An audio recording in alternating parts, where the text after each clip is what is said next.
Pulau Tidung di Kepulauan Seribu atau Pulau Seribu identitas dengan Jembatan Cinta, sekaligus tempat wisata favorit wisatawan di utara Jakarta. Hanya di balik keindahannya, Pulau Tidung menyimpan sejarah identitas namanya yang belum banyak orang tahu.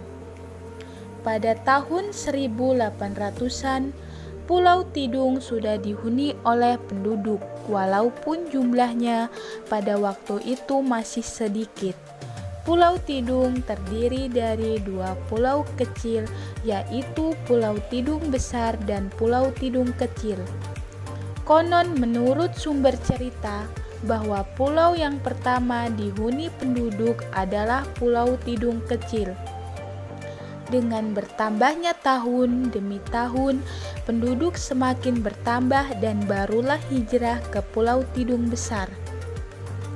Penduduk Pulau Tidung berasal dari bermacam-macam suku, di antaranya suku Bugis, Mandar, Kalimantan Timur, Kalimantan Barat, Sumatera, Sumbawa, dan Banten, bahkan ada dari Batavia. Kala itu agama yang dianut oleh para penduduk setempat dan pendatang adalah agama Islam. Dan pada saat itu pula Gunung Krakatau meletus, sedang di Pulau Tidung sudah dihuni oleh banyak penduduk, terutama dari keturunan para pendatang. Sejarah Pulau Tidung berawal dari sebuah kerajaan di daerah Malinau, Kalimantan Timur. Suku Tidung di Malinau sudah ada sejak tahun 1076 sampai 1156.